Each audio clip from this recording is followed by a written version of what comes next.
ಬನ್ನಿ.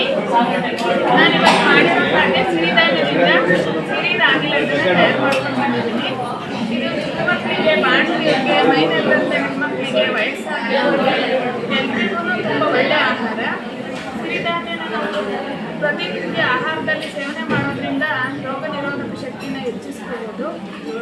ಮತ್ತು ಇದು ಮಲಬದ್ಧತೆ, ಮೂಲವ್ಯಾಧಿ, ಚರ್ಮದ ಆರೋಗ್ಯಕ್ಕೆ, ಮತ್ತು ಹೆಣ್ಮಕ್ಳಿಗೆ ಥೈರಾಯ್ಡು, PCOD ಪ್ರಾಬ್ಲಮ್ಮು ಇಂಥವ್ರಿಗೆಲ್ಲನೂ ಔಷಧೀಯ ಗುಣನ ಹೊಂದಿದೆ ಇದು.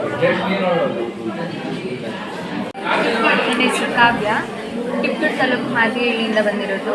ಇದು ನಾನು ರಾಗಿಯಿಂದ ಕೇಕ್ ಮಾಡಿರೋದು. ಇದಕ್ಕೆ ನಾನು ಬೆಣ್ಣೆ ಮತ್ತು ಆರ್ಗ್ಯಾನಿಕ್ ಜಾಗರಿ ಯೂಸ್ ಮಾಡಿದ್ದೀನಿ. ಬೆಲ್ಲ ಕೂಡ ಆರ್ಗ್ಯಾನಿಕ್.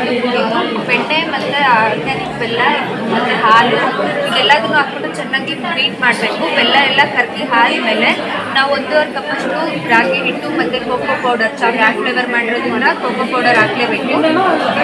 ಕೋಕೋ ಪೌಡರು ಎಲ್ಲ ಹಾಕಿ ಚೆನ್ನಾಗಿ ಮಿಕ್ಸ್ ಮಾಡಿ ಡ್ರೈ ಇಂಗ್ರೀಡಿಯೆಂಟ್ಸ್ನ ಹಾಕಿಬಿಟ್ಟು ಆಮೇಲೆ ಬೇಕ್ ಮಾಡೋಕ್ಕೆ ಇರಬೇಕು. ಒಂದು 30 ನಿಮಿಷ ಬೇಕ್ ಮಾಡಬೇಕಾಗುತ್ತೆ. 180 ಡಿಗ್ರಿ ಸೆಲ್ಸಿಯಸ್ಸಲ್ಲಿ ಮಾಡಬೇಕು. ಇದು ಬಂದು ಡಾರ್ಕ್ ಚಾಕ್ಲೇಟಲ್ಲಿ ಮಾಡಿರೋದು. ಇದೇನು ಕಾಫ್ ಹಾಕ್ಬಿಟ್ಟಿದ್ದೀನಿ ಅಂದರೆ ಇದು ಬರೀ ರಾಗಿದು, ಅದು ಬರೀ ತಿಂದರೆ ಹೆಂಗಿರುತ್ತೆ ಮತ್ತು ಈ ಚಾಕ್ಲೇಟ್ ಜೊತೆ ತಿಂದರೆ ಹೆಂಗಿರುತ್ತೆ ಅಂದರೆ ಟೇಸ್ಟ್ ಡಿಫ್ರೆನ್ಸ್ ಗೊತ್ತಾಗಲಿ ಅಂತ ಹೇಳ್ಬಿಟ್ಟು ಆಫರ್ ಮಾಡಿದ್ದೀನಿ.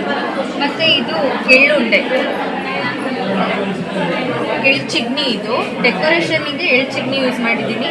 ಚಾಕ್ಲೇಟ್ ಬದಲು ಅದನ್ನು ಇಡ್ಬೋದು. ತಿನ್ನೋದ್ರಿಂದ ಏನು ಉಪಯೋಗ ಸರ್? ನಾವು ಈಗ ಮೈದಾ ಮತ್ತು ಈ ಥರದ್ದು ಯೂಸ್ ಮಾಡೋದ್ರಿಂದ ಗ್ಲೂಟಿನ್ ಅಂಶ ಸಿಗುತ್ತೆ, ಅದು ನಮ್ಮ ಬಾಡಿಗೆ ಅಷ್ಟು ಒಳ್ಳೆಯದಲ್ಲ. ಬಟ್ ಇದು ರಾಗಿಯಲ್ಲಿ ಮಾಡಿರೋದ್ರಿಂದ ಕ್ಯಾಲ್ಶಿಯಮು, ಮಕ್ಕಳಿಗೆ ಈಸಿಯಾಗಿ ನಾವು ಸರ್ವ್ ಮಾಡ್ಬೋದು. ಇವತ್ತಿನ ಕಾಲದಲ್ಲಿ ಮಕ್ಕಳೆಲ್ಲರೂ ಕೇಳ್ತಿರೋದು ಫಾಸ್ಟ್ ಫುಡ್ ಬಿಟ್ಬಿಟ್ಟಿದ್ದಾರೆ. ಕೇಕ್ ಕೇಕ್ ಕೇಕ್ ಎಲ್ಲಿ ನೋಡಿದ್ರು ಬೇಕು ಅಂತಾರೆ. ಅದ್ರ ಬಗ್ಗೆ ನಾವು ಮನೆಯಲ್ಲೇ ಆಗಲಿ ಬೇರೆ ಕಡೆನೇ ಆಗಲಿ ಈ ಥರನೂ ಬಿಸ್ನೆಸ್ ಸ್ಟಾರ್ಟ್ ಮಾಡ್ಬೋದು ಸರ್.